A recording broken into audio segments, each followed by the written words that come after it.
Students join क्यों नहीं कर रहे बच्चे?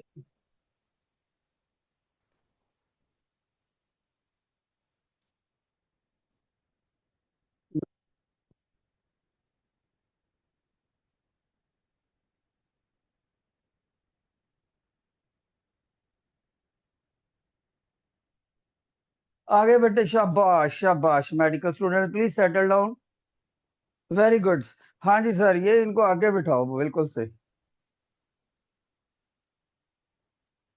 लो बच्चे, देखो मान लीजिए किसी क्वेश्चन में आपको इसका लॉग टेबल निकालना है, तो बेटे आपने क्या करना है? आपने 72.34 को या तो 72 लिख देना है या 73 लिख देना है, लेकिन प्रेफर वो करना है जो ज्यादा नजदीक हो। और दूसरी बात, प्रेफर उसको करना है जिसके फैक्टर्स बन सकते हो। अब 73 के फैक्टर बनते ही नहीं, यानी टीचर बोलता है कि 73 अगर नजदीक भी होता तो भी हम इसको प्रेफर ना करते क्योंकि इसके फैक्टर नहीं बन रहे। तो सबसे नजदीक जो हो और उसके फैक्टर्स बन सकते हो वो ले लिया करते हैं।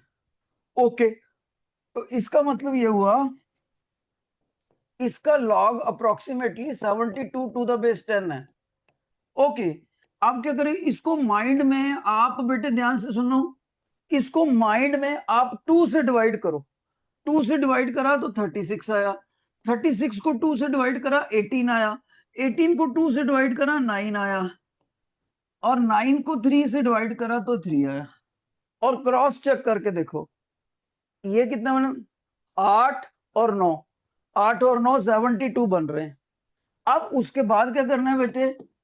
उसके बाद 2 का क्यूब और 3 का स्क्वायर, आपस में मल्टीप्लाइकेशन है। अब क्या करना है? मल्टीप्लाइकेशन में प्लस में ओपन होते हैं, ऐसे और ऐसे, टू द बेस 10।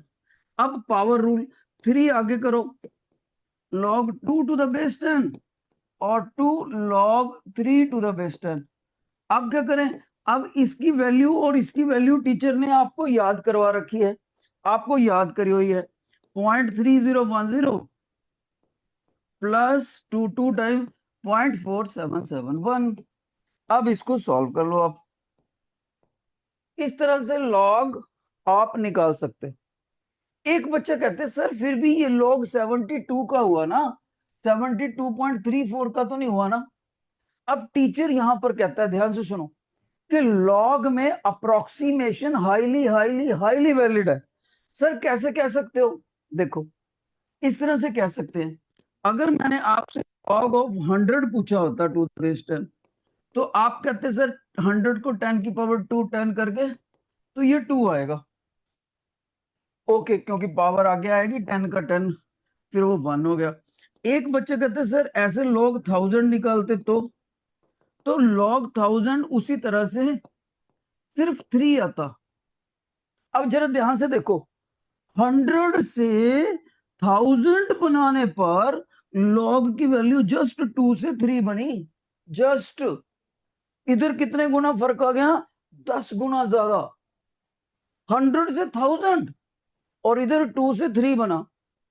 तो अगर 100 से 100.10 कर दूंगा, 110 भी कर दूंगा तो भी कोई फर्क नहीं पड़ेगा। तो मैं तो 72.34 से 72 ही कर रहा हूं।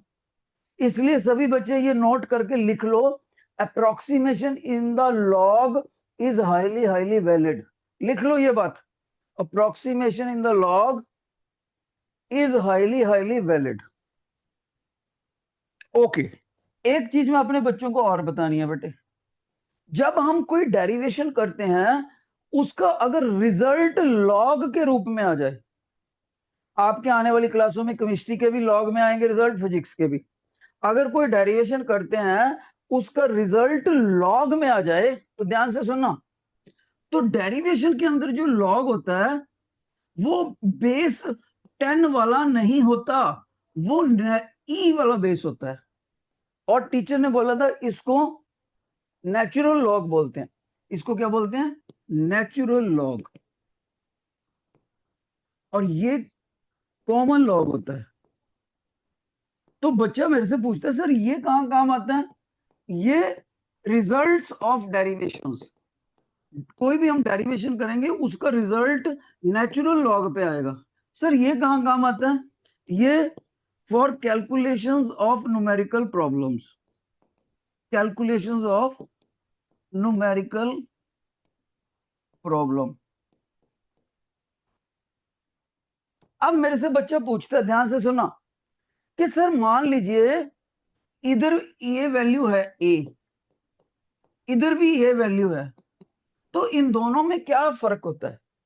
ध्यान से सुनो, अगर सेम वैल्यू हो ये और ये चीज सेम हो, ध्यान से सुनना, तो नेचुरल लॉग होता है 2.303 log of same value but common log to the base 10। तो ये फार्मूला कई जगह पर काम आता है, नोट कर लो इसको, मैनी टाइम्स। इसको क्या बोलेंगे?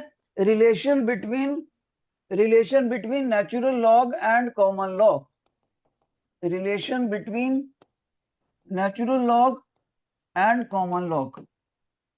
सभी बच्चे मेरे कहने पर इसको लिख लो, जो सुस्ती करेगा मैं गारंटी देता हूं बहुत पछताएगा। ये +1 की क्लास है, 10th क्लास का मतलब है बचपना खत्म।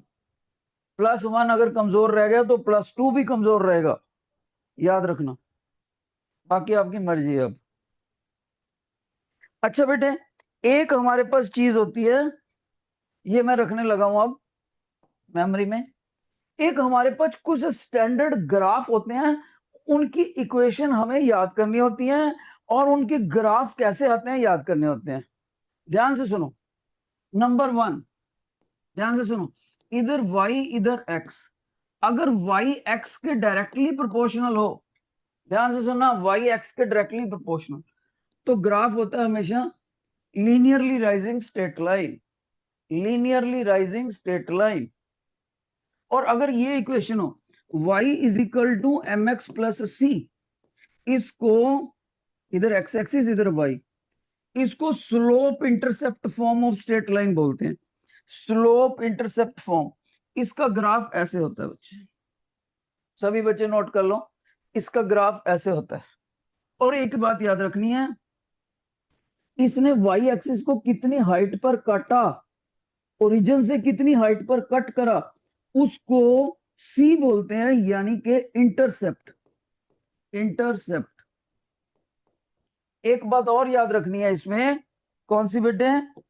कि इस व्हाइट लाइन वाले ग्राफ ने एक्स एक्सिस के साथ ये कितना एंगल बनाया, यहां पर देखो, जिसको टीचर ग्रीन कलर से शेड कर रहे हैं, ये एंगल का, मान लीजिए ये थीटा है, तो इसका tan थीटा आपने ले लिया, तो उसको बोलते हैं एम, एम यानी कि स्लोप, स्लोप याद रखना है।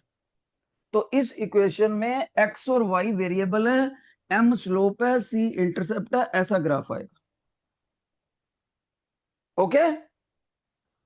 और एक बात याद रखना, अगर किसी इक्वेशन में एम नेगेटिव आ जाए, ये तो एम पॉजिटिव का है, अगर एम नेगेटिव आ जाए तो ये ग्राफ ऐसे हो जाता है, ऐसे देखो, इफ एम नेगेटिव हो तो।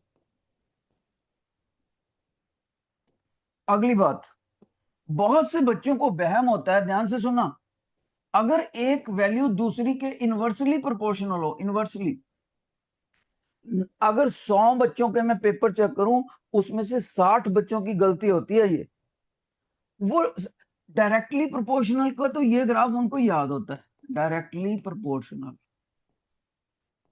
लेकिन बेटे वो इनवर्सली प्रोपोर्शनल का ग्राफ गलत ड्रा करते हैं। सारे बच्चे इनवर्सली प्रोपोर्शनल का ग्राफ ऐसे ड्रा कर देते हैं, ये रॉन्ग है। तो इसका ग्राफ कैसे सही वाला होता है याद रखना है, एक्स एक्सिस वाई एक्सिस 0, इसका ग्राफ होता है ऐसा पीले रंग का, रेस्ट चेयर की तरह। और इस ग्राफ की नेचर होती है रेक्टेंगुलर हाइपरबोला, रेक्टेंगुलर हाइपरबोला, याद रखना सभी बच्चों ने, शाबाश। एक ये याद रखना बेटे, x square plus y square equal to a square, अगर ये इक्वेशन हो एक्स एक्सिस वाई एक्सिस, तो ये सर्कल की इक्वेशन होती है बेटे। ये इसका ग्राफ आएगा। एक्स और वाई वेरिएबल है और ए कांस्टेंट है और वो रेडियस है।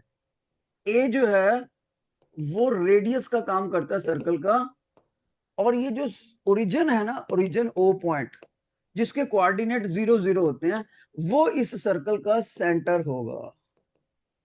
और एक्स और वाई वेरिएबल, तो सर्कल की ये इक्वेशन याद रखनी है, बड़ी जगह काम आएगी आपको।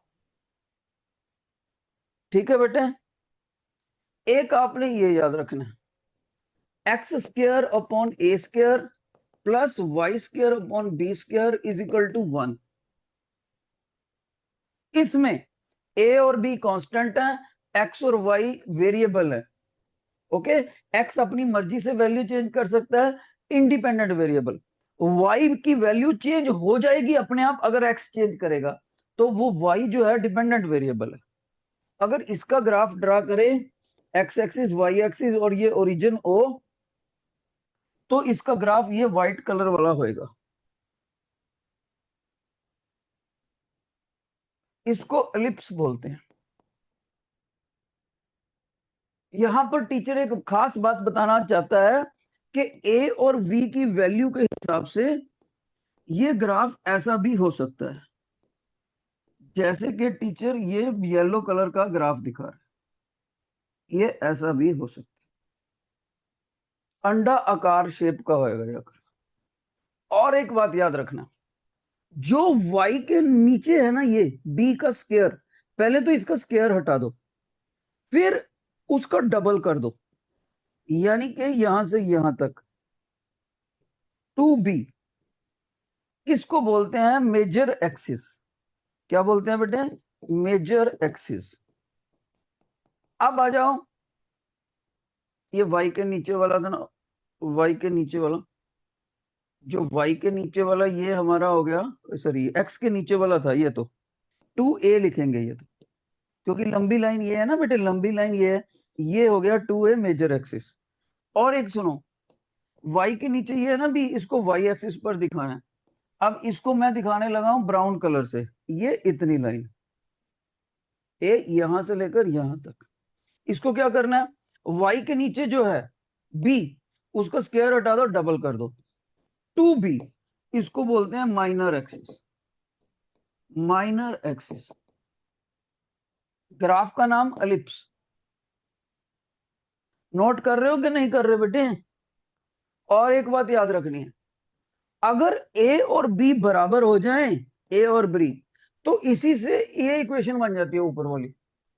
सर्कल की इक्वेशन जो होती है वो एलिप्स की इक्वेशन का स्पेशल केस होता है, अगर ए और बी बराबर हो।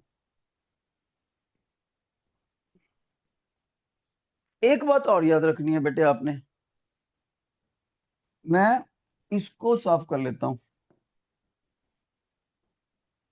आसान वाला साफ कर दिया टीचर ने। एक हमेशा ये याद रखनी है कि अगर क्वाड्रेटिक इक्वेशन हो तो उसका ग्राफ हमेशा पैराबोला होता है। देखो बेटे,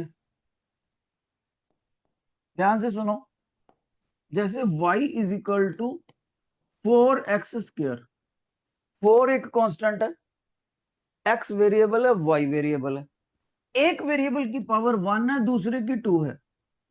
अगर ऐसा हो तो ये क्वाड्रेटिक इक्वेशन वाला पैराबोला बन जाता है। तो इसका ग्राफ हमेशा याद रखना है, x एक्सिस y एक्सिस। और देखो, x को चाहे नेगेटिव पुट करें, चाहे y को, x को चाहे पॉजिटिव पुट करें, चाहे नेगेटिव x को, y हमेशा पॉजिटिव आएगा क्योंकि स्क्वायर है। ओके, तो इसका जो ग्राफ होता है ना बेटे, वो ऐसा होएगा, कप शेप। पुराने जमाने का जो चाय का कप होता था उससे मैच करता हुआ, सिमेट्रिकली दोनों तरफ, ओरिजिन से गुजरता हुआ। ये पुराने जमाने का ऐसा कप होता था चाय का, देखो होता था, उससे साथ मैचिंग करता है। इस ग्राफ की नेचर याद करनी है आपने, पैराबोला। पैराबोला नोट कर लो बेटे, इसमें से कोई भी फिजिक्स का ग्राफ कभी भी +1 के किसी भी चैप्टर में काम आ सकता है और +2 के किसी भी चैप्टर में काम आ सकता है। इसके बिना याद रहे, टीचर ने आपको y is equal to sine x और y is equal to cos x, ये दोनों ग्राफ एक दिन पहले करवा दिए मैंने, ये भी बहुत काम आते हैं। जो y is equal to ten x वाला आता है वो कभी कभार ही काम आता है, उसको रहने दो आप। ओके बेटे,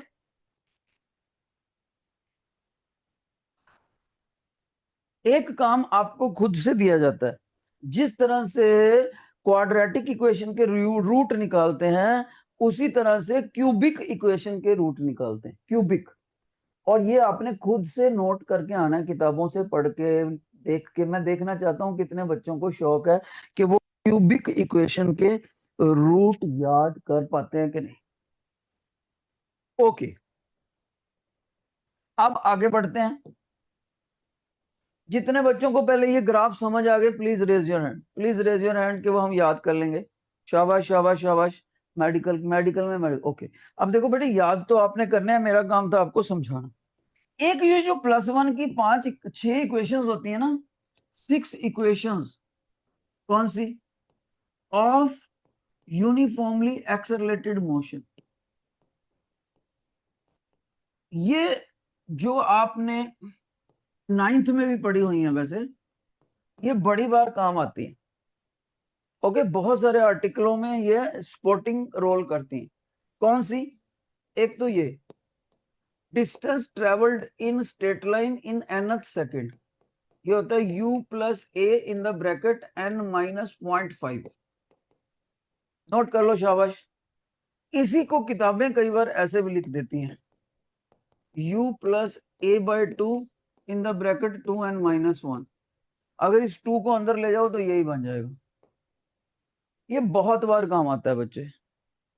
एक आपने 9th क्लास में पढ़ी हुई है, वो भी हमारे बहुत काम आएंगी और रादर +1 के सिलेबस में भी है। कौन सी बेटे? ये 5 लेटर्स अल्फाबेटिकली लिख लो, 5 letters alphabetically. Acceleration, time, initial velocity, final velocity. और एस का मतलब कभी भी डिस्टेंस नहीं होता, एस का मतलब डिस्प्लेसमेंट होता है। हाँ, एक केस में ये डिस्टेंस हो सकता है, अगर बॉडी एक्चुअल में स्ट्रेट लाइन में चले। नहीं तो अगर बॉडी ऐसे ऐसे करके ऐसे यहां से यहां पहुंची, तो ये जो एस होता है वो ये कभी भी ग्रीन लाइन नहीं होता, वो तो ये ग्रीन लाइन नहीं होएगा, वो तो ये हमेशा व्हाइट लाइन होएगा। व्हाइट लाइन एस है, ना कि ग्रीन, यानी डिस्प्लेसमेंट है। अब ध्यान से सुनो, ये 5 इक्वेशनें कौन सी है? एक इक्वेशन ऐसी होती है जो कहती है मैं बाकी 4 सिंबल रखूंगी लेकिन एस को नहीं रखूंगी, मेरे लिए एस ऑर्फन सिंबल है, मैं अपने फॉर्मेट में एस को लूंगी ही नहीं। तो वो इक्वेशन है final velocity is equal to initial velocity plus acceleration into time. Time. एक इक्वेशन ऐसी होती है जो कहती है मैं अपने फॉर्मेट में सारे सिंबल लूंगी लेकिन टाइम नहीं लूंगी। टाइम मेरे लिए ऑर्फन सिंबल है, मैं अपने फॉर्मेट में टाइम को नहीं रखूंगी। तो वो इक्वेशन है v square minus u square equal to 2as। Note कर लो सभी बच्चे। एक इक्वेशन ऐसी है जो कहती है मैं अपने फॉर्मेट में u v को नहीं रखूंगी, v को, तो वो होती है s is equal to u t plus half a t square. तो ये 3 इक्वेशनें बच्चों को यूजुअली पता होती है, लेकिन बाकी 2 भी इक्वली इंपॉर्टेंट हैं जिनको मैं ग्रीन कलर से लिखने लगा हूं। ये बच्चों को गड़बड़ करती हैं जो पता नहीं होती। एक इक्वेशन ऐसी जो कहती है मेरे फॉर्मेट में u नहीं होगा, वो होती है, let me change the colour as per my commitment, s is equal to v t minus half a t square. देखो इसमें u नहीं है।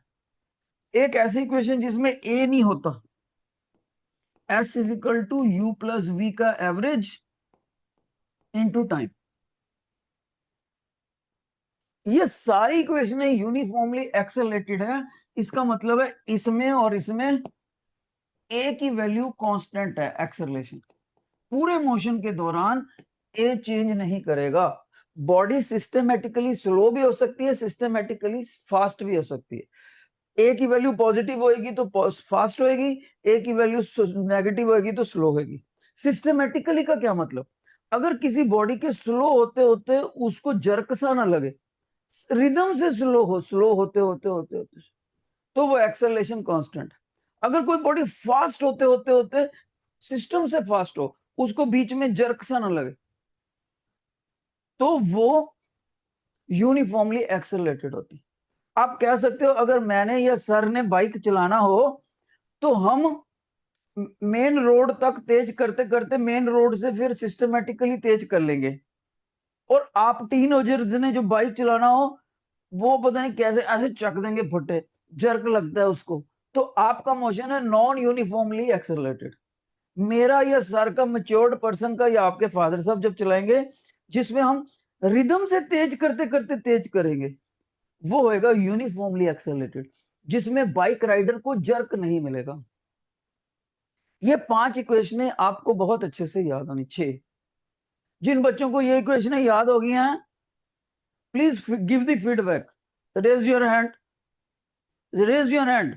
मैं ये नहीं कह रहा नोट कर ली, मैं ये कह रहा जिसको याद होगी। देखो सर, अब ये बच्चे गड़बड़ कर रहे हैं, मैं कह रहा हूं जिसको याद होगी हाथ खड़ा करो, बच्चे हाथ नहीं खड़ा करो। इतनी चीज याद नहीं कर सकते बेटे आप। सर ये देखना गुड़िया का हाथ नहीं खड़ा आपके पास, इससे पूछना जरा कि ये याद नहीं कर सकती ये 6 इक्वेशंस। शाबाश शाबाश। चलो डाउन। ओके, अब हम एक ऐसी चीज में उतरते हैं जो आपके लिए बिल्कुल ही नई है। ओके बेटे, सभी बच्चों ने नोट करना है यहां से, और मैं हल्की सी स्पीड स्लो भी कर दूंगा यहां से। शाबाश। इसका नाम है कैलकुलस।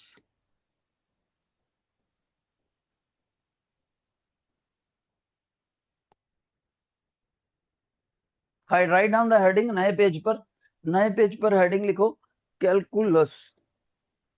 बेटे ये ना वर्ड इंग्लिश के 2 वर्ड को मिलाकर बना हुआ है, calculate plus process. Actually calculate एक वर्ब है, उससे बनाया हुआ प्रोसेस को हम कैलकुलस बोलते हैं।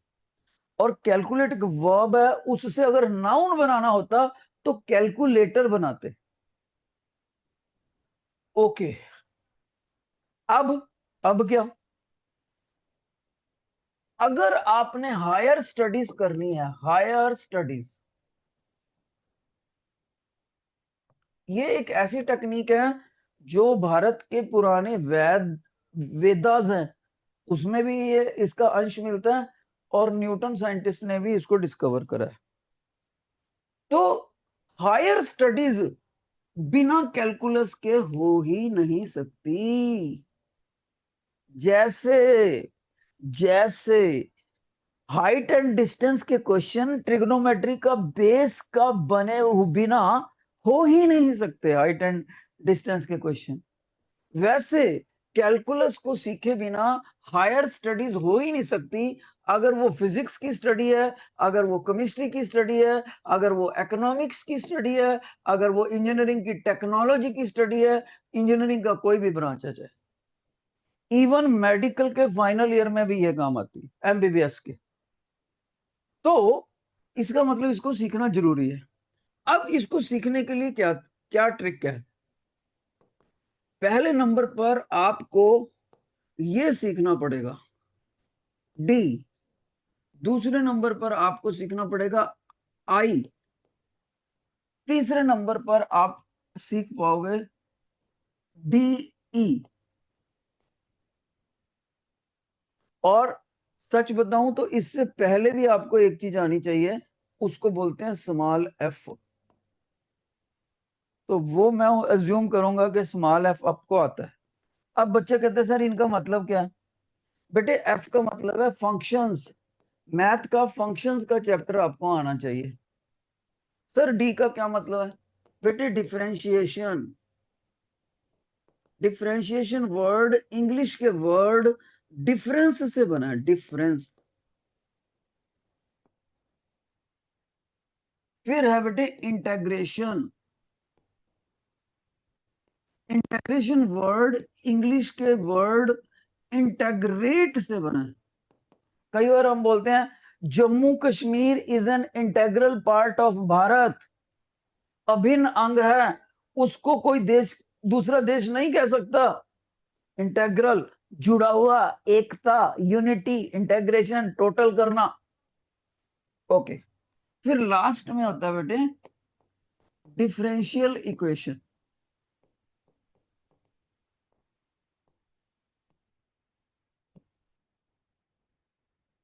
आप ध्यान से सुन लो, अगर मैं अपने आप को सिर्फ +1 और +2 की नॉलेज पे श्रिंक कर दूं, इस दायरे में बात करूं, तो आपको इसके फिजिक्स के आर्टिकल समझने के लिए फंक्शन की, अगर पूरी नॉलेज 100 कर दूं, पूरी नॉलेज 100 कर दूं, तो इसका रोल होएगा 15% फंक्शंस का, इसका रोल होएगा 10%, और डिफरेंशिएशन का रोल कम से कम 50%।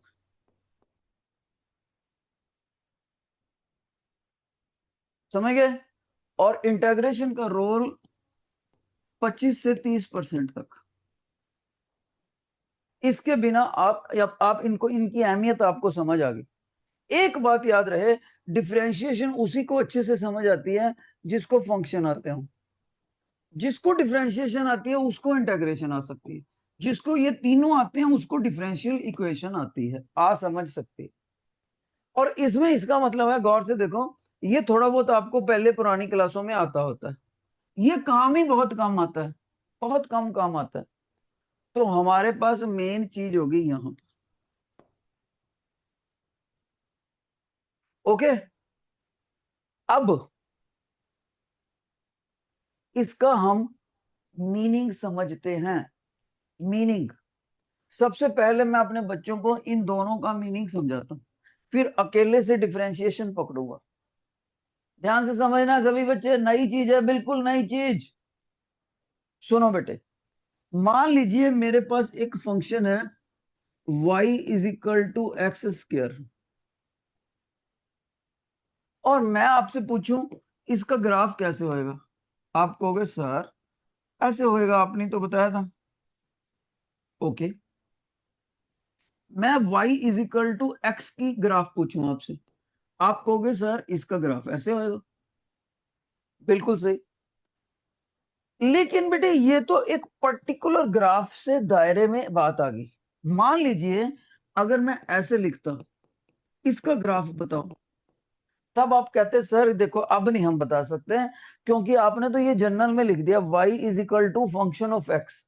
क्या पता वो फंक्शन स्केयर वाला है, क्या पता वो फंक्शन लीनियर वैल्यू का है, क्या पता वो फंक्शन साइन ट्रिग्नोमेट्रिक फंक्शन है, हमें क्या पता।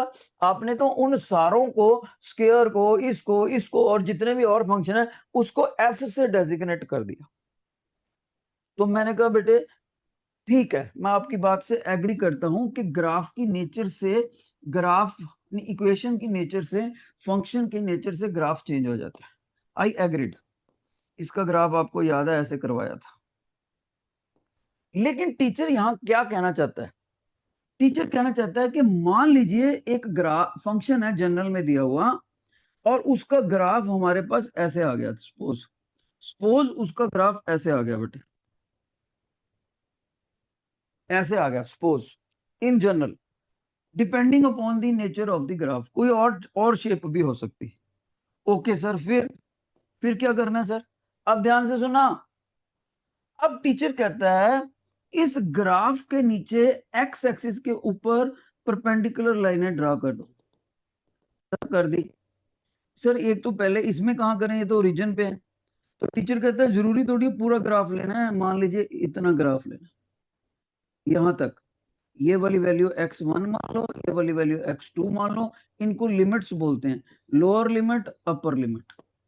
ओके सर, ग्राफ को x एक्सिस पर बंद कर दिया, और ये ग्राफ का एरिया आपने कैलकुलेट कर लिया। क्या कर लिया? एरिया,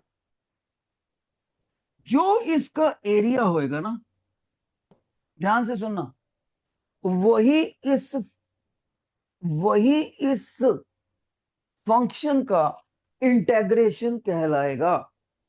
फिर से सुनो, जो ये टोटल एरिया होगा वो इस फंक्शन का क्या होएगा, वो will be integral. Sir integral क्या होता है? इंटेग्रेशन से निकाला हुआ आंसर, इंटेग्रेशन से निकाला हुआ आंसर इंटेग्रल होता है। ओके सर, लेकिन सर ये मतलब ये इसको करना कैसे है, क्या आप कहना क्या चाहते हो? पहले मैं इसको फिर से बताता हूं। मान लीजिए y(x0), मान लीजिए आपका जो ग्राफ है वो यही वाला ग्राफ मैंने ये बता दिया।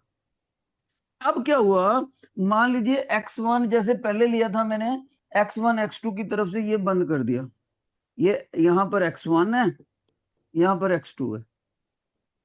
तो मैंने इस एरिया को छोटी छोटी स्ट्रिप्स में काट दिया, एक स्ट्रिप ये, एक स्ट्रिप ये, एक स्ट्रिप ये, एक स्ट्रिप ये, इन सारी स्ट्रिप्स के एरिया को टोटल कर दिया, टोटल इंटेग्रेट कर दिया, जोड़ दिया। इसीलिए इसका नाम प्रोसेस का इंटेग्रेशन बना, और ये एरिया इंटेग्रल के बराबर होता है। अब दूसरी बात, इसको इस चीज को लिखने में नोटेशन कैसी होती है, ध्यान से देखना, इसको लिखने में नोटेशन, यानी मैं इसका इंटेग्रल लिख के दिखा रहा हूं आपको। तो वो ऐसे लिखते हैं, आई इज इक्वल टू, ध्यान से सुनना, अब ये इंटेग्रल का साइन होता है, इंटेग्रेशन ऑफ, ये वाई उठा लो, वाई उठा लिया बच्चे, वाई ये कौन से वेरिएबल पे डिपेंड करता है? एक्स पे। यहां छोटा सा डी एक्स लिखना होता है। इस डी एक्स का मतलब होता है smallest difference in x. Okay sir, मान लिया। फिर ये कम से कम लिमिट के x1, इसको नीचे लगाना होता है, और y, इसकी बड़ी से बड़ी लिमिट x की कौन सी थी? x2, ये x2। जो सिंबल d के साथ जुड़ा होता है, x जुड़ा हुआ है, उसी की लिमिट्स लगती है। जब इसको सॉल्व कर लेंगे तो ये सारा ग्रीन वाला एरिया के बराबर आएगा, और इस आई को बोलते हैं इंटेग्रल। तो बच्चा मेरे को कहेगा, सर ध्यान से सुना, सर इस एरिया को तो हम ज्योमेट्री से भी निकाल सकते हैं, अगर ज्योमेट्री का कोई फार्मूला हो। तो मैंने कहा बेटे ये ट्रेपीजियम तो है नहीं, ये तो गोलाई में आ रही है लाइन, गोलाई में। अगर ये सीधी लाइन होती तो आप ट्रेपीजियम निकाल सकते थे, या रेक्टेंगल, या अगर सिंपल एरिया होता। लेकिन अगर कॉम्प्लिकेटेड एरिया तो आपके पास फार्मूला ही नहीं है। तब ये एरिया को आपको जिस प्रोसेस से निकालना पड़ता है उसका नाम इंटेग्रेशन है, इंटेग्रेशन है, इंटेग्रेशन।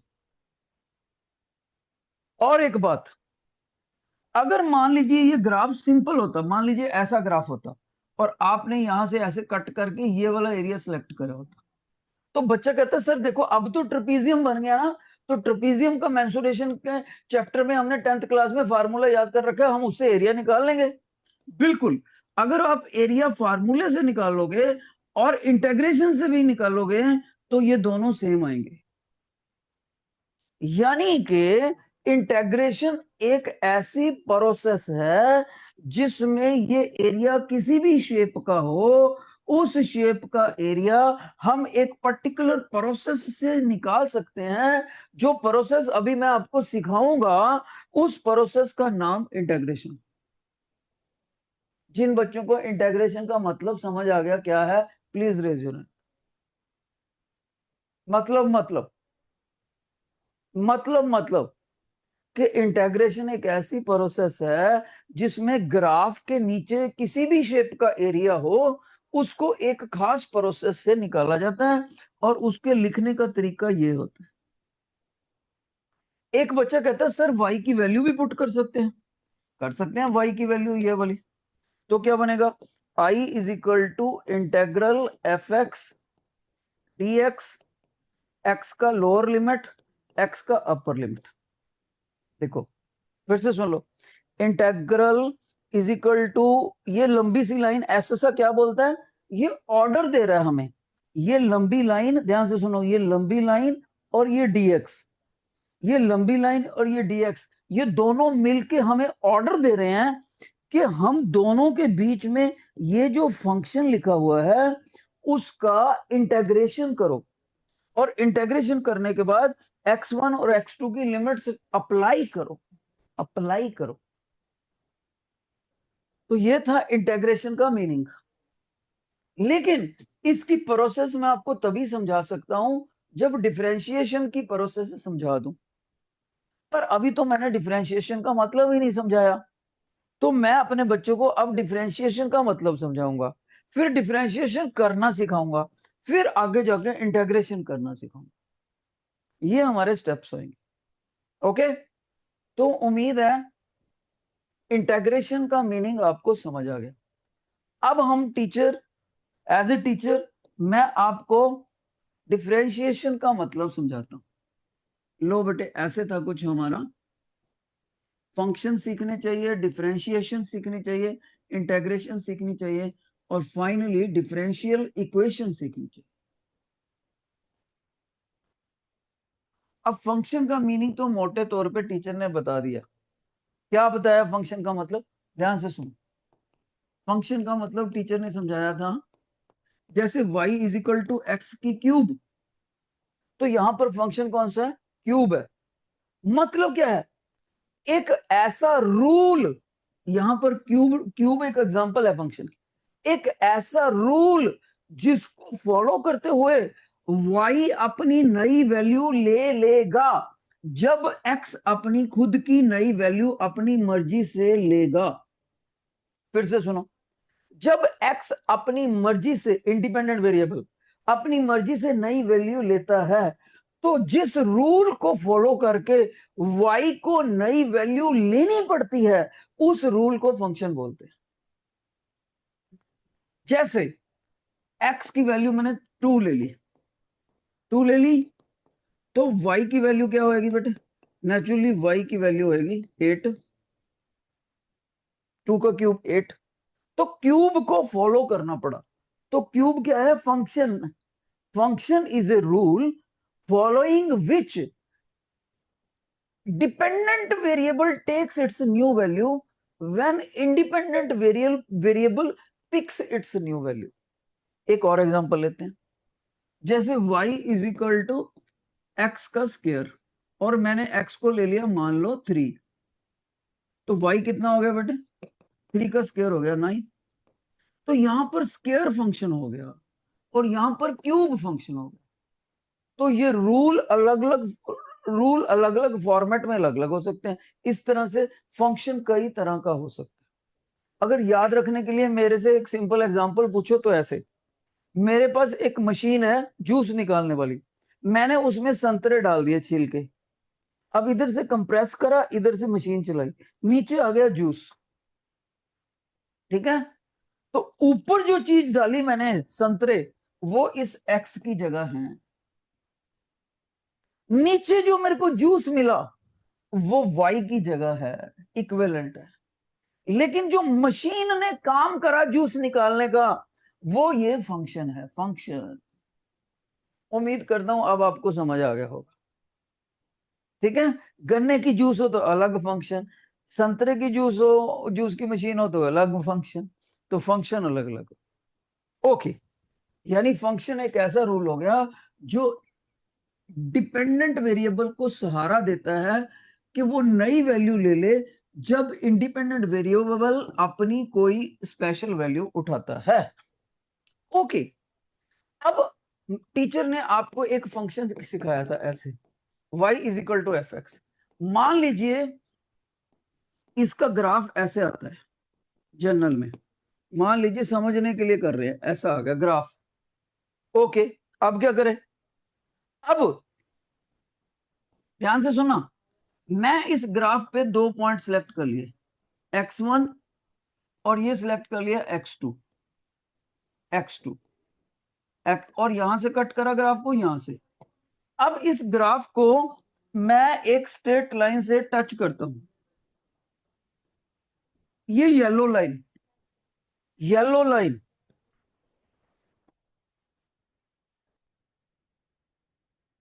ये जो येलो लाइन है ना, ये इसको दो पॉइंटों पे टच कर रही है, इसको बोलते हैं कोड। बेटे जरा से भी एक्स्ट्रा बात ना करो, ये नई चीज है, आपने फ्लॉप हो जाना है। ऐसे ऐसे बच्चे देखे हैं जो प्लस 2 में उल्टा पुल्टा रिजल्ट लेकर आ जाते हैं बोर्ड के एग्जाम। प्लीज, बेस बन रहे हैं और सर मेरी बात से एग्री करेंगे। अच्छा, जो किसी कर्व को दो जगह पर टच करे इसको बोलते हैं कोड, CHORD, कोड। जैसे सर्कल में ये डायामीटर होता है, ये कोड होता है, ये सिकेंट होता है, और ये टेंजेंट होता है। Tangent, code, diameter, secant. ठीक है, तो मैं किसकी बात कर रहा हूं? कोड की। तो ये जो कोड है बेटे, ध्यान से सुनो, ये कोड इतनी टेढ़ी भी हो सकती है, ये किसी और ग्राफ में इतनी टेढ़ी हो सकती है, किसी में इतनी टेढ़ी हो सकती है, किसी में इतनी टेढ़ी हो सकती है। तो इसके टेढ़ेपन को बताने के लिए, इंक्लिनेशन को बताने के लिए हमें क्या निकालना पड़ता है? tan थीटा निकालना पड़ता है। tan थीटा, जिसको स्लोप भी बोलते हैं। कैसे निकालेंगे? ध्यान से सुनो। मैं क्या करूंगा, मैं यहां पर ये यहां से ऐसे परपेंडिकुलर ड्रा करा, यहां से ऐसे, अपनी वैल्यू को नोट कर लिया। बच्चा कहेगा सर कैसे करोगे नोट? मैं कहूंगा ये देखो बेटे, यहां से y2 आ गया और यहां से y1 आ गया, और इतनी हाइट में से y2 में से y1 माइनस कर दूंगा, तो ऑटोमेटिकली मेरे पास डेल्टा y आ जाएगा, y2 माइनस y1। बच्चा कहता है सर इस तरह से तो आप डेल्टा x भी निकाल सकते हो। बिल्कुल, इतनी चीज x2 है, इतनी चीज x1 है, और अगर मैंने डेल्टा x निकालना हो तो इन दोनों को माइनस कर दूं, ये येलो वाला आ गया डेल्टा x। अब इसका मतलब है ये जो राइट एंगल ट्रायंगल बन गई है ना, इसको मैं अलग से दिखाता हूं। ये लो, इतनी चीज बन गई डेल्टा y, और इतनी चीज बन गई डेल्टा x, और ये बन गया थीटा। थीटा को बोलते हैं inclination angle of the chord. अगर इस थीटा का मैं tan ले लूं, tan, तो उसको स्लोप बोलते हैं। लेकिन ट्रिग्नोमेट्री क्या सिखाती है? tan किसके बराबर होता है? Perpendicular upon base. तो मैं लिखूंगा tan theta is equal to perpendicular upon base. यानी x में इतना चेंज लाने से y में इतना चेंज आया। देखो माइनस जो होता है ना, वो चेंज को बताता है, डिफरेंस को। डिफरेंस को, डिफरेंस से डिफरेंशिएशन वर्ड बना है। इतना बताने के बाद अब मैं सबसे कीमती बात बताने लगा हूं, सबसे कीमती। अगर मैं डिपेंडेंट वेरिएबल के चेंज को इंडिपेंडेंट वेरिएबल के चेंज से डिवाइड कर दूं, डिपेंडेंट वेरिएबल के चेंज को इंडिपेंडेंट वेरिएबल के चेंज से डिवाइड कर दूं, और ऊपर से एक कंडीशन लगा दूं, कंडीशन यानी लिमिट लगा दूं, कि डिपेंडेंट वेरिएबल में जो चेंज लेकर आना है वो इतना कम से कम हो, इतना कम से कम हो कि उससे ज्यादा कम करना मुमकिन ही ना हो। यानी इसको लिखते हैं ऐसे, अप्रोचेस टू जीरो। ये जीरो से टच नहीं करना, एरो हल्का सा गैप रखना। Change in the independent variable approaches to zero. तब इस पूरे फॉर्मेट को, ध्यान से सुना, पूरे फॉर्मेट को लिखने में हम क्या लिखते हैं? सभी बच्चे ध्यान से सुनना बेटे, अटेंशन नहीं हिलने देना अपना। इस पूरी चीज को हम बोलेंगे dy/dx। dx, dx का मतलब differentially smallest difference in x। dx, difference in x। x variable में इतना कम डिफरेंस लेकर आना, इतना कम लेकर आना जिससे कम मुमकिन ही ना हो। तो y में कॉरस्पॉन्डिंगली डिपेंडेंट वेरिएबल में कितना डिफरेंस आएगा, इस प्रोसेस को डिफरेंशिएशन बोलते हैं। इसका आंसर निकालने की प्रोसेस को डिफरेंशिएशन बोलते हैं। फिर से सुनो, डिपेंडेंट वेरिएबल में जितना कम से कम डिफरेंस ला सके वो डिनोमिनेटर में रखना है।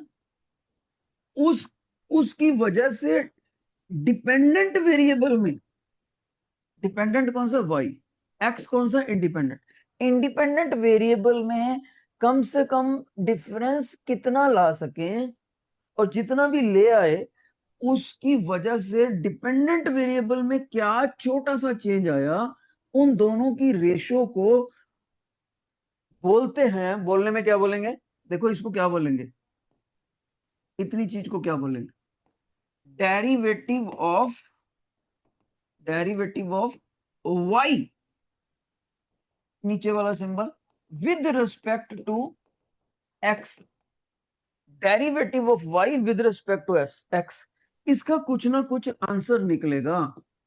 लेकिन आंसर निकालने के लिए जो प्रोसेस मैं फॉलो करूंगा, प्रोसेस जो मैं फॉलो करूंगा, उस प्रोसेस का नाम क्या है बेटे, उस प्रोसेस का नाम है डिफरेंशिएशन।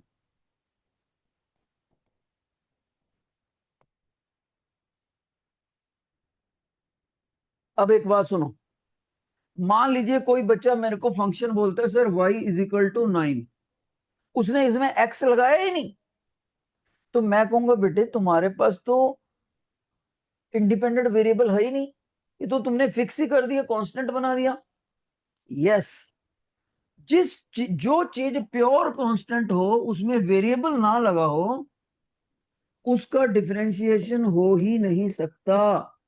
तो बच्चा कहता है सर फिर इसका dy बाई डी एक्स क्या आएगा, इसका dv और dx पूरा 9 है ना, कांस्टेंट है, कांस्टेंट में डिफरेंस लाया ही नहीं जा सकता, इसलिए उसके ऊपर डिफरेंशिएशन का प्रोसेस लगेगा ही नहीं। इसलिए कभी भी प्योर कांस्टेंट का डिफरेंशिएशन जीरो होता है, जीरो, क्योंकि उसमें डिफरेंस लाया ही नहीं जा सकता। दूसरे शब्दों में डिफरेंशिएशन लाया करा ही उसी का जा सकता है जिसकी वैल्यू में डिफरेंस लाया जा सके। इसीलिए डिफरेंस वर्ड से क्या प्रोसेस बनाई, डिफरेंशिएशन। अगर कोई बच्चा बोलता है सर मैं y की बजाय 9x लिख दूं, अब हो जाएगा डिफरेंशिएशन, अब हो जाएगा। सर 9x स्क्वायर लिख दूं, अब हो जाएगा, मैं कहूंगा यस, x की अलग अलग वैल्यू पुट करने से y की अलग अलग वैल्यू आती हैं, इसलिए y कांस्टेंट नहीं हुआ, y वेरिएबल हो गया, और अगर y वेरिएबल है तो उसका डेरिवेटिव निकाला जा सकता है। डेरिवेटिव निकालने के मेथड को, जिसको मैं अभी सिखाऊंगा आपको, उस मेथड को डिफरेंशिएशन बोलते हैं। और दूसरे ग्राफ की मदद से क्या समझाना चाहता हूं, अगर मैं इस डेल्टा एक्स को छोटा कर दूं, डेल्टा वाई को छोटा कर दूं, बहुत छोटा, इसको भी छोटा करते जाऊं, इसको भी छोटा कर दूं, तो इतनी बड़ी राइट एंगल ट्रायंगल छोटी सी राइट एंगल ट्रायंगल में सिमट जाएगी, छोटी सी, ये छोटी सी, उसका जो स्लोप होएगा, स्लोप, स्लोप मैंने tan थीटा, वो होता है डेरिवेटिव। यानी कि मेरे बच्चों को डिफरेंशिएशन का मतलब समझ आ जाना चाहिए कि डिफरेंशिएशन को सिंगल शब्द में बताएं तो ग्राफ पे ड्रा करी हुई कोड का, छोटी से छोटी कोड का स्लोप, और इंटेग्रेशन का मतलब था ग्राफ को एक्स एक्सिस की तरफ परपेंडिकुलर लाइनों से बंद कर दो, जो एरिया आएगा उसको इंटेग्रेशन बोलते। जिनको ये दोनों बातें समझ आ गई हैं वो टीचर को फीडबैक देंगे, raise your hand, raise your hand. Check करूंगा मैं एक एक बेंच को, जो नहीं सुस्ती करेगा वो माइक पे बुलाऊंगा उसको। Okay, good job. इसका मतलब है मेरे बच्चों को डिफरेंशिएशन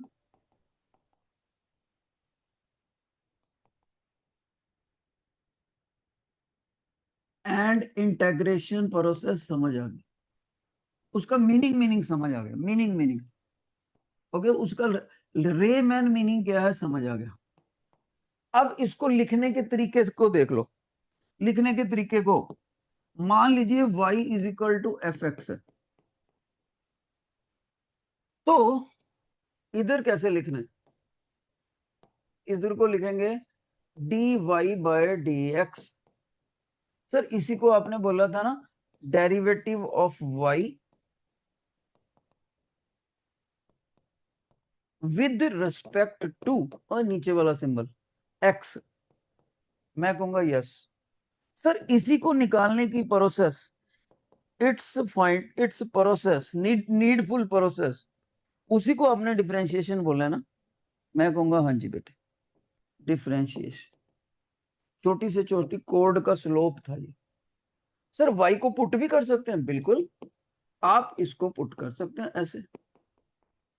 सर इसके बाद क्या करना है? इसके बाद मैंने अभी आपको सिखाना है।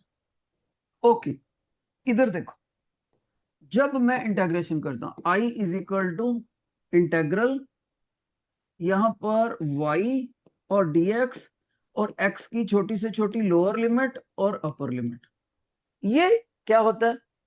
सर इसको बोलते हैं integral of function. Sir integral of function जो आपने निकाला है, जैसे निकालेंगे, उसकी जो प्रोसेस होती है निकालने की, उसी को आपने इंटेग्रेशन सिखाया ना हमें। हाँ, टीचर बोलेगा यस। सर इस y की जगह पर यहां पुट कर सकते हैं इसको, बिल्कुल इसको ऐसे कर सकते हैं, f x d x x one x two. Sir फिर आप हमें ये प्रोसेस सिखाओ ना। तो प्रोसेस सिखाएंगे, इस फंक्शन की नेचर पे डिपेंड करते हुए प्रोसेस अलग अलग हो जाती है, इधर भी और इधर भी। कुछ स्टेप अलग हो जाते हैं, कुछ जनरल होते हैं। तो मैं अपने बच्चों को सिखाने लगा हूं डिफरेंशिएशन। ये थी हमारी अभी तक की समरी। ग्राफ से मैंने अलग समझा दिया आपको। इंटेग्रल में टीचर ने एरिया बोला था, और डिफरेंशिएशन में टीचर ने स्लोप बोला था। याद रखना ये मेमोरी टूल। इंटेग्रल वावल से शुरू होता है आई से, एरिया भी वावल से शुरू होता है ए से। डिफरेंशिएशन नॉन वावल से शुरू होता है डी से, और स्लोप भी नॉन वावल से शुरू होता है डी से। ये उल्टे पुल्टे मत कर देना आप। DSAI। ओके, अब अलग से लेते हैं ये वाला।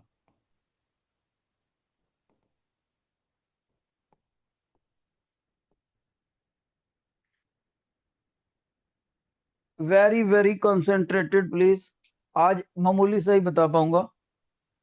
देखो बेटे, मान लीजिए आपका फंक्शन ये दिया हुआ है, y is equal to cos of under root x, ये आपको दिया हुआ, और टीचर कहता है इसका डेरिवेटिव निकाल के दिखाओ डिफरेंशिएशन प्रोसेस से। पहला स्टेप तो है ही है कि आपको इसमें ये पुट करना पड़ेगा, ठीक है। लेकिन पुट करने से पहले टीचर आपको सजेशन देते हैं, ध्यान से सुनना, यहां से असली टफ काम शुरू होता है। जो भी हमारा फंक्शन बना हुआ है, उस फंक्शन के steps of formation, steps of formation decide करो। डिसाइड इट, कौन सा पहले स्टेप लिया होगा, कौन सा सेकंड। जैसे एक बच्चा कहता है सर पहले कॉस लिया होगा, टीचर कहता है गलत, किसी भी चीज का कोसाइन ले ही नहीं सकते जब तक एंगल सेलेक्ट ना हो। दूसरा बच्चा कहता है okay okay sir, under root लिया होगा पहले, बिल्कुल गलत। भाई अंडर रूट अकेले का कोई मतलब ही नहीं है जब तक उसके नीचे कोई वैल्यू ना रखी जाए। अब बच्चा बोलेगा ओके सर, इस फंक्शन को बनाने के लिए एक्स को नंबर 1 लिया होगा, एक्स के अंडर रूट को नंबर 2 लिया होगा, फिर ये एंगल बन गया, फिर कोसाइन लिया होगा, वो नंबर 3 है। तो इस स्टेप्स ऑफ फॉर्मेशन डिसाइड करने आपने। Got it? फिर देखो, कोई फंक्शन 4 स्टेप का हो सकता है, कोई 5 का हो सकता है, कोई 2 का हो सकता है। तो जो सबसे आखिर में स्टेप हो उसको बोलते हैं फाइनल स्टेप, और जो सबसे पहला हो उसको बोलते हैं फर्स्ट स्टेप ऑफ फॉर्मेशन। अब ध्यान से सुनो, जब आपने इंटेग्रेशन करनी है तो आपने बेटे इधर देख ले, मुड़ के मिलना नहीं है, मैं इसको बोल रहा हूँ नॉन मेडिकल में फर्स्ट सेंट्रल लाइन में फर्स्ट बच्चा। मैं तुम्हें 2 साल पहले बता रहा हूँ, 2 साल पहले, तुम पछताओगे अगर नहीं देखोगे तो, गारंटी से लिख के देता हूं अगर ये ना सीखा तो। टीचर ये कह रहा है कि स्टेप्स ऑफ फॉर्मेशन में जो सबसे आखिरी फाइनल स्टेप है, ये देसी लेक्चर नहीं है इंटेग्रेशन डिमेंसुरेशन वाला, दिस इज वेरी इंपॉर्टेंट। और उसमें फाइनल स्टेप की नेचर देखो। सर फाइनल स्टेप की नेचर है कोसाइन। ओके, जब आपको नेचर पता लगी, तब आपको टीचर कुछ सर्टन फार्मूले लिख के देगा। उन फार्मूलों का प्रूफ आप पढ़ोगे +2 के मैथ में जाकर। मैथ में +2 के 40 नंबर का कैलकुलस आएगा फाइनल पेपर में, तो प्रूफ वहां पढ़ेंगे, लेकिन मैं इसमें सिखा रहा हूं, ध्यान से सुनो। D d x of cos of certain angle, उसका फार्मूला सिखा रहा हूं, is equal to minus sine of that angle into d d x of angle itself. ये फार्मूला, एक फार्मूला सिखाया, कम से कम 20 फार्मूले आपको रट्टा मारने हैं, 20, तो एक सिखाया। सर इसको अप्लाई कैसे करें, ध्यान से देखो, ध्यान से देखना।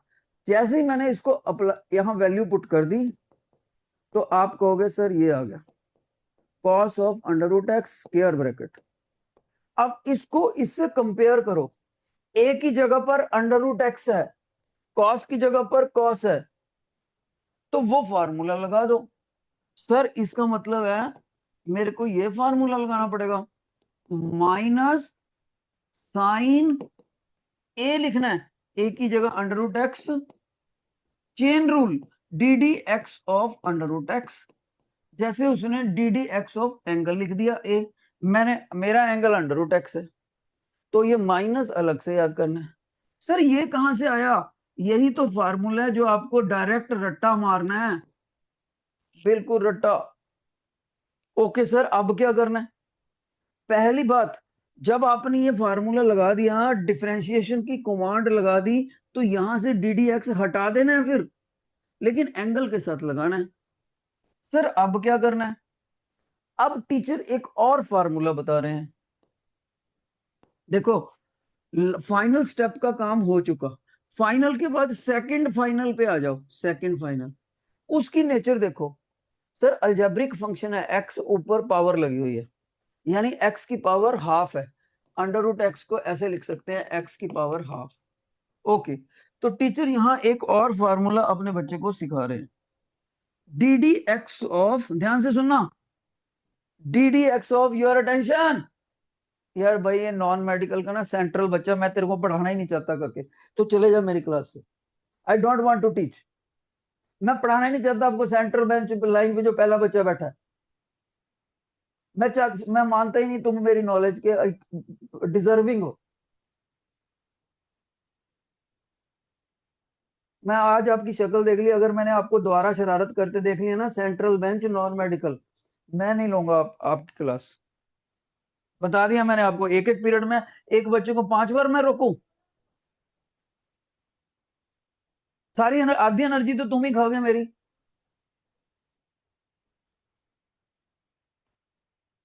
अब सुनो, यहां पर अगर हो तो क्या करना है, मान लीजिए यहां पर वेरिएबल है z, z की पावर n है, जैसे z का क्यूब, z एक वेरिएबल है, z की पावर 3, तो इसका आंसर बनेगा n z n-1।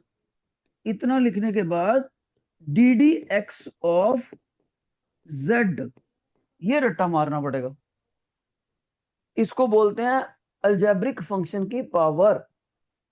तो सर मैं क्या करूं, टीचर कहेगा ऐसे करो, इसको एज इट इज, ये जो √x है इसको तुम ऐसे लिख दो, D d x of x की पावर हाफ। सर अब क्या करूं, अब टीचर कहेगा अगला स्टेप, तो ये तो एज इट इज, अब देखो x की पावर हाफ जैसे z की पावर n, ये भी एक फार्मूला याद करना है। तो सर मैं क्या करूं, ध्यान से सुनो, उसने क्या करा, पावर यहां पर, पावर में से एक माइनस करके यहां पर, तो मेरी पावर कितनी है, हाफ। हाफ यहां पर, एक्स की पावर हाफ में से -1 यहां पर। सर ये भी तो लिखना है dz/dx। मैं कहूंगा उसका वेरिएबल z था, उसने z लिखा, मेरा वेरिएबल x है तो मैं x लिख दूंगा, dx/x। अब क्या करना है सर, देखो इस स्टेप से इस पे आ गए, ये भी खत्म हो गया, अब इस पे आ जाओ, x के, x का डेरिवेटिव करने लगे, ऊपर ये तो dx/dx आ गया, ये तो सेम चीज आ गई। इसको काट के 1 लिख देंगे अगले स्टेप में, बाकी को सॉल्व कर देंगे। बाकी को क्या कर देंगे, सॉल्व कर देंगे। ये माइनस पड़ा, माइनस sin√x, ये क्या बना, 2 नीचे चले जाएगा, और हाफ में से ये आ गया x की पावर -हाफ। अब टीचर फाइनल स्टेप करने लगा, x की पावर माइनस को नीचे ले जाओ तो प्लस x आ जाएगा, x दिस, और इसको नीचे लाएंगे, ये ऐसे बन गया। और इनको काट मत देना, ट्रिग्नोमेट्री के अंदर कोई चीज लिखी होती है वो डायरेक्ट एंगल से कटती नहीं है। ये अब क्या आ गया आंसर, और ये जो पीछे लगा हुआ था dx/dx कट के वो 1 आ गया। अगर ये वेरिएबल अलग अलग होते z और x तो कटना नहीं था, एज इट इज लगना। ये टीचर ने एक डिफरेंशिएशन का सिंपल क्वेश्चन समझाया। बेटे पहले दिन ही तुम्हें लगेगा यार ये क्या आ गया, ये क्या आ गया, पहले दिन ऐसे लगेगा, इतनी बार ddx। घबराना नहीं, धीरे धीरे हम प्रैक्टिस करेंगे, आपको समझ आ जाएगा। पहले बार मुश्किल लगता होता है जिन बच्चों को, ध्यान से सुनो, टीचर देखो पहली बार आपसे ये पूछ रहा है, मैं हमेशा ये पूछता हूं समझ आ गया तो हाथ खड़ा करो। आज मैं क्या पूछ रहा हूं, जिसको इसका 50% समझ आ गया, 50% समझ आ गया, वो हाथ खड़ा करो। शाबाश, 50% कुछ ना कुछ पता लगा सर, 50%, बस मान की बात। पहले दिन 50% समझ आ जाए बहुत है। इसी चीज को हम अगले लेक्चर में थोड़ा सा चेंज करके दोबारा से सीखेंगे। गॉट इट, गॉट इट सभी बच्चों। आज का लेक्चर हम यहाँ पर वाइंड अप करते हैं बेटा।